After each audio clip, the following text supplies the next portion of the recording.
23장 44절부터 56절입니다. 때가 제60쯤 되어 해가 빛을 잃고 온 땅에 어둠이 임하여 제90까지 계속하며 성소의 휘장이 한가운데 찢어지더라. 예수께서 큰 소리로 불러 이르시되 아버지 내 영혼을 아버지 손에 부탁하나이다 하고 이 말씀을 하시고 숨지시니라. 백부장이 그 된 일을 보고 하나님께 영광을 돌려 이르되 이 사람은 정녕 의인이었도다 하고 이를 구경하러 모인 무리도 그 된 일을 보고 다 가슴을 치며 돌아가고 예수를 아는 자들과 갈릴리로부터 따라온 여자들도 다 멀리 서서 이 일을 보니라. 공회 의원으로 선하고 의로운 요셉이라 하는 사람이 있으니 그들의 결의와 행사에 찬성하지 아니한 자라. 그는 유대인의 동네 아리마드 사람이요 하나님의 나라를 기다리는 자라. 그가 빌라도에게 가서 예수의 시체를 달라 하여 이를 내려 세마포로 싸고 아직 사람을 장사한 일이 없는 바위에 판 무덤을 넣어두니 이날은 준비일이요 안식일이 거의 되었더라. 갈릴리에서 예수와 함께 온 여자들이 뒤를 따라 그 무덤과 그의 시체를 어떻게 두었는지를 보고 돌아가 향품과 향유를 준비하더라. 아멘. 오늘 말씀 누가복음 23장 44절에서 56절입니다. 오늘 말씀은 이제 예수님께서 십자가에서 죽으시는 마지막 숨을 거두시는 그러한 장면입니다. 예수님 어제 말씀을 보게 되면 예수님을 못 박았던 사람들, 아니 예수님을 따르던 사람들, 그 모든 사람들이 십자가 아래에서 예수님을 그저 구경꾼처럼 방관자처럼 바라보는 모습들이 있었습니다. 물론 이 가운데는 예수님을 적극적으로 따랐던 사람도 있고 아니면 순례자처럼 먼 곳에서 유월절을 지키기 위해서 다가온 사람들도 찾아온 사람들도 있었습니다. 구레네 시몬과 같이 아주 먼 곳에 있으면서 먼 곳에 있다가 유월절을 지키기 위해서 예루살렘을 찾았던 사람들, 또 사도행전처럼 사도행전에서 베드로의 설교를 들었던 많은 사람들처럼 세계 주변 이방 나라의 이방 지방에 곳곳에 있던 사람들이 유월절을 지키기 위해서 예루살렘을 찾았을 때처럼 그렇게 찾아온 사람들도 많이 있었습니다.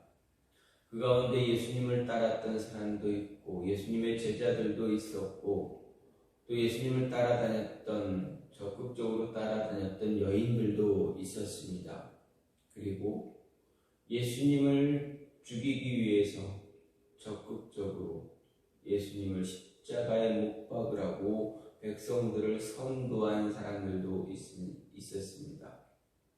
뿐만 아니라 예수님을 십자가에 달았던 군인들, 예수님의 몸에 채찍을 휘둘렀던 로마 병정들, 그들도 분명 있었습니다. 또 예수님의 좌편과 우편에는 행악자들이 함께 2명의 행악자가 있었습니다. 그 모든 사람들이 예수님의 죽으심에 방관자, 구경꾼처럼 구경했다라는 이야기가 어제 말씀에 나왔습니다. 우리는 때때로 예수님의 죽으심을 생각하면서 구경꾼처럼, 성경이 말하는 구경꾼처럼 그렇게 방관자처럼 멀리서 바라보기만 할 때가 있습니다. 어떤 이들은 적극적으로 예수님을 못 박으려고 했던 모습이 있는가 반면에 어떤 이들은 아무 말 못하고 가슴을 치며 눈물만 흘리는 자가 있습니다. 또 어떤 이들은 그저 어떻게 되나 바라만 보는 자가 있습니다. 우리는 예수님을 믿고 예수님을 만났습니다. 예수님을 만나고 예수님을 믿는 자들입니다. 근데 우리들 안에서 그러한 모습도 분명하게 나타난다라는 것입니다. 매 해마다 부활절이 다가옵니다. 고난주 중 사순절을 맞이하고 사순절을 지내며 고난주간을 지내며 부활주일을 기념하며 예배도 드립니다. 가운데서 적극적으로 예수님의 고난을 생각하며 가슴 아파하는 사람들이 있는 반면에 그저 또다시 한 주간 또다시 이렇게 다가왔던 그 모습이기에 습관처럼 지나가는 모습도 있습니다. 또 어떻게 됩니까? 이야기를 들었지만 내 삶에 찌들어서 이 기간, 이 순간을 또다시 잊어버리며 지내다가 마지막 금요일 또는 부활주일 아침에 돼서야 예수님을 다시 한번 생각해 보게 됩니다. 어떤 모습으로 우리는 예수님을 맞이하는가 생각해 보면서 어제는 방관자 구경꾼들의 모습들을 생각했고 오늘 말씀은 이제 예수님께서 그 십자가 위에서 마지막 숨지시기 전 어떤 모습이었는가, 십자가 위에서 하신 7마디의 말씀과 함께 오늘 말씀에서는 어떻습니까? 아버지여, 내 영혼을 아버지 손에 부탁합니다. 마지막 한마디를 하시면서 십자가에서 죽으십니다. 그리고 이 죽음을 바라보면서 예수님의 시신을 내어달라, 나에게 달라. 장사할 수 있게 내가 취하겠다라고 자신의 정체성을 드러내는 사람도 있다라는 것입니다. 오늘 말씀을 보면서 우리가 생각할 수 있는 예수님의 십자가 죽음이 주는 가르침, 어떤 그 죽음이 우리에게 어떠한 가르침을 주고 있는가 먼저 생각해 보면 예수님의 십자가의 죽음이 가르쳐주는 그 가르침은 하나님의 영광을 드러내고 있다라는 것입니다. 47절 말씀을 보면 백부장이 그 된 일을 보고 하나님께 영광을 돌려 이르되 이 사람은 정녕 의인이었다라고 고백하는 그런 모습이 나타납니다. 분명 예수님께서는 아무 죄 없이 십자가를 지게 되셨습니다. 그 전까지 예수님이 죽고 마지막 숨지시기 전에 아버지여, 내 영혼을 아버지 손에 부탁합니다 라고 이 말 한마디, 마지막 마디를 하시고 돌아가신 그 순간까지도 예수님이 과연 어떤 사람인가, 가장 가까이에서 십자가 바로 밑에서 바라보던 백부장, 그 백부장이 예수님께서 십자가에서 숨을 거두시는 그 순간 고백하는 것이 무엇입니까? 하나님께 영광을 돌렸다라는 것입니다. 아마 이 백부장은 예수님을 십자가에 달기 위해서 채찍질을 가하라고 이야기했던 그런 그 군인이었을지도 모릅니다. 아니면 혹시라도 그 채찍질하던 그 병정들 사이에서 자신도 한 번 또는 그 이상 채찍질 했을지도 모르는 사람입니다. 아니면 우리가 영화를 보았던 것처럼 패션 오브 크라이스트라는 그 영화에서 마지막 예수님이 그 채찍질 당하는 것을 만류했던 그 백부장, 그 군인처럼 너무 심한 채찍질을 하지 말라고 하는 병정들을 향해 그들에게 만류했던 그 군인처럼 그 군인이었을지도 모릅니다. 어쨌든 어떠한 입장에서 예수님을 바라보고 예수님 곁에 있었는지 알 수는 없지만 이 백부장은 십자가 아래에서 예수님이 숨을 거두시는 그 순간을 보면서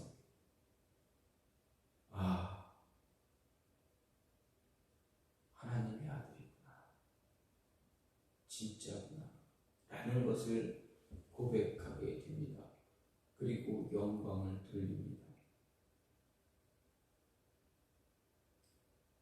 빌라도의 명에 의해서 예수님의 옆구리에 창을 찔렀던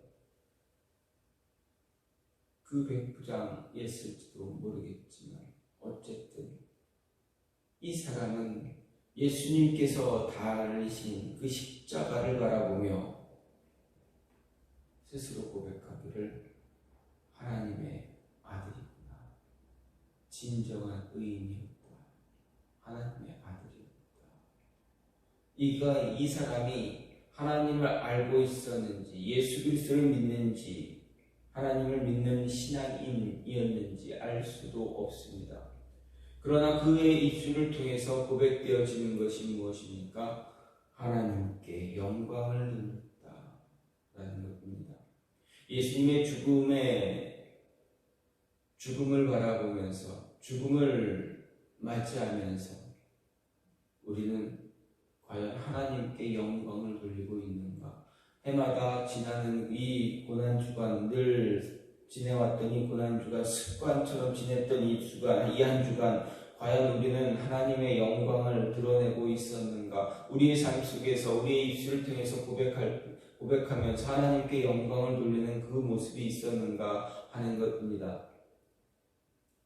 그저 습관처럼 지냈던 한 주간이지는 않았는지, 아니면 잊어버리고 기억 속에 가물가물 생각했다가 잊어버리고 삶에 지쳐 잊어버리는 그런 모습으로 한 주간을 지냈는지,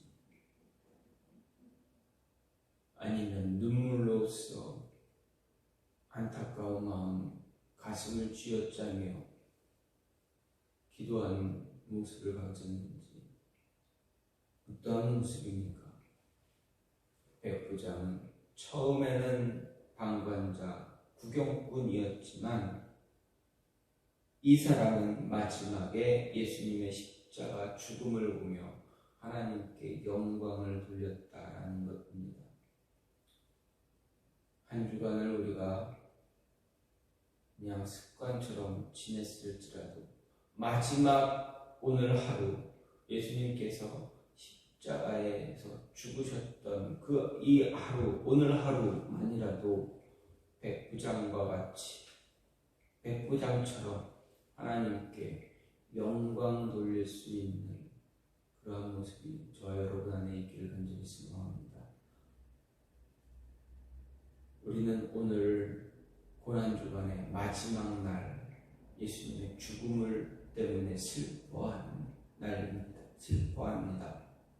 하지만 서양에서는, 외국에서는 오늘을 기쁨의 날이라 기뻐하는 날로 정하고 있습니다. 왜 그렇습니까?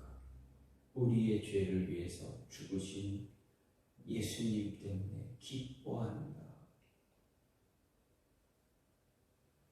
슬픔이 있는 반면에 기쁨도 존재하는 그런 하루.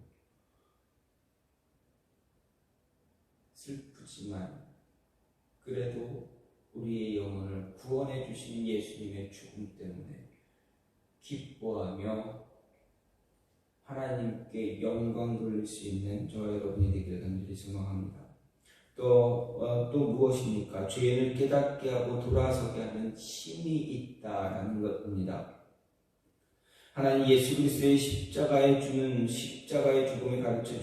주는 가르침은 우리로 하여금 우리가 누구인가를 깨닫게 하고 죄인임을 깨닫게 하고 그 죄의 길에서 돌아서게 하는 그런 힘을 갖고 있다는 것입니다.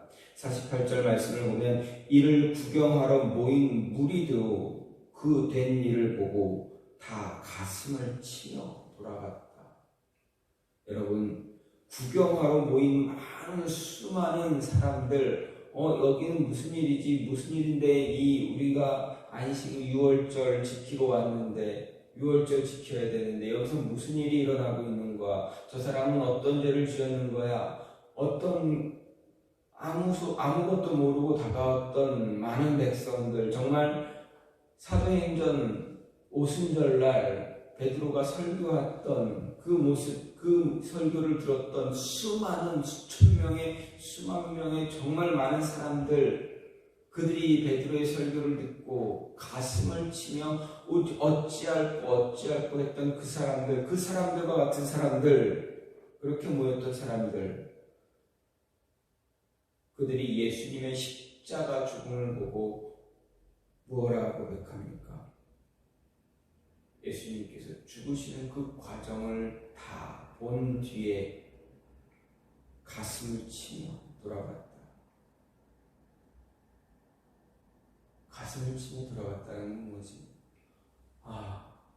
우리가 잘못했고,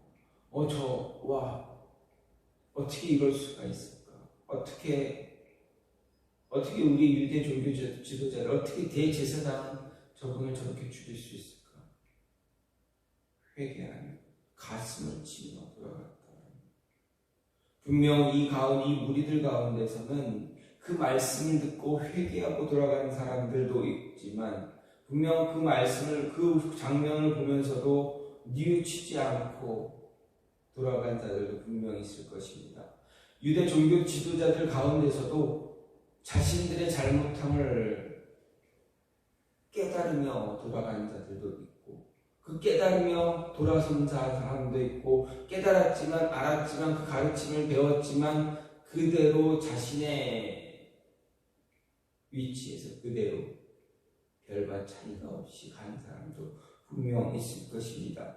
많은 몇 종류의 그런 모습들을 가진 사람들 분명히 나타나지만 그 가운데서도 자신의 죄를 깨닫고 돌아간 자들이 많다라는 것입니다.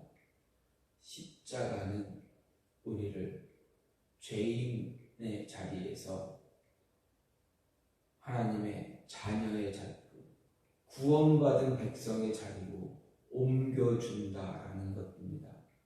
죄를 깨닫게 하고 그 죄 앞에서, 십자가 앞에서 내가 죄인임을 고백하게 하면서 회개하며 하나님 앞에 무릎을 꿇게 하는 그러한 힘과 능력이 있다라는 것입니다. 십자가 앞에서 가슴을 치며 우리가 어찌해야 될까? 어찌할꼬 베드로의 설교를 들으며 어떻게 해야 될까? 가슴을 치며 예수님을 바라보며 그 십자가를 가슴에 끌어안는, 그래서 죄의 길에서 돌이키는 그러한 모습, 그러한 자들 될 수 있기를 간절히 소망합니다. 그러한 사람들은 어떻습니까? 마지막으로 이 십자가는 그러한 사람들을 향해서, 그러한 사람들의 입술을 통해서 자신이 누구인가를 고백하게 하는 진실된 신앙의 고백을 이끌어가는 그러한 능력이 있다는 것입니다. 예수님께서 지신 그 십자가, 그 위에서 죽으신 그 십자가의 죽음, 그 죽음이 우리에게 주는 가르침은 진실된 신앙의 고백을 이끌어냅니다. 자신의 정체성을 더 이상 사람들에게 숨기지 않는다라는 것입니다. 그리고 아무도 하지 않는 일을 담대하게 행하는 그러한 모습을 갖게 해준다라는 것입니다. 50절 말씀부터 보게 되면 사내들인 공회원으로 있었던 한 사람이 등장합니다. 그는 유력하게 그 공회원에서 힘을 가지고 있었던 사람입니다. 누구입니까? 아리마대 사람 요셉입니다. 50절 말씀부터 보게 되면 공의 의원으로 선하고 의로운 요셉이라는 사람이 있으니 그들의 결의와 행사에 찬성하지 아니한 자다. 분명히 이야기합니다. 즉 공회에서 결정한 것, 예수님을 십자가에 못 박아야 된다라고 결정한 것, 그 결정에, 그 결의와 행사에 찬성하지 않았던 사람, 아는 사람이다. 그것을 반대한 사람이다라는 것입니다. 그러나 그때까지는 어떻게 합니까?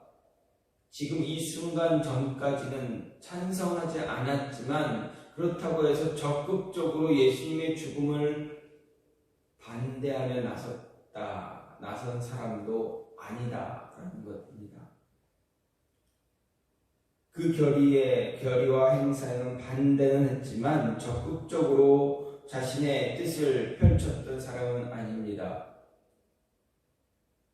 반대하지만 그저 바라만 본 사람입니다. 그런 사람이 예수님의 십자가의 죽음을 보고 어떻게 변했습니까? 하나님의 나라를 기다렸던 그 사람이 어떻게 변했습니까? 52절 말씀을 보면 그가 빌라도에게 가서 예수의 시체를 달라 하여 이를 내려 세마포로 싸고 아직 사람을 장사한 일이 없는 바위의 반 무덤에 넣어두었다 이야기합니다. 적극적으로 반대하며 자신의 뜻을 이야기하지 않았던 아리마대 사람 요셉은 예수님께서 십자가에서 죽으신 그 순간 자신이 누구인가를 드러냅니다. 그래, 나 예수님의 제자야. 더 이상 내가 숨길 일이 무엇이 있겠어? 저분이 내 죄를 위해서 죽으셨는데 내가 숨길 일이 무엇이 있겠어? 라고 하며 빌라도에게 가서 예수님의 시체 달라고 합니다. 자신의 정체성 더 이상 숨기지 않으려 합니다. 나는 예수님의 제자다라는 것을 당당하게 담대하게 드러내고 있습니다. 그리고 세마포로 싸서 자신의 가족 무덤, 아무도 장사하지 않은 그 무덤, 미리 자신의 죽음을 준비하고 있었던 그곳에 예수님의 시체를 장사합니다. 십자가의 죽음으로 인해서 내가 누구인가를 깨닫게 하고 내가 하나님의 자녀지, 내가 예수님의 제자지, 내가 예수님으로 인해서 죄에서 구원받은 사람이지 라는 것을 당당하게 드러낼 수 있게 되었다라는 것입니다.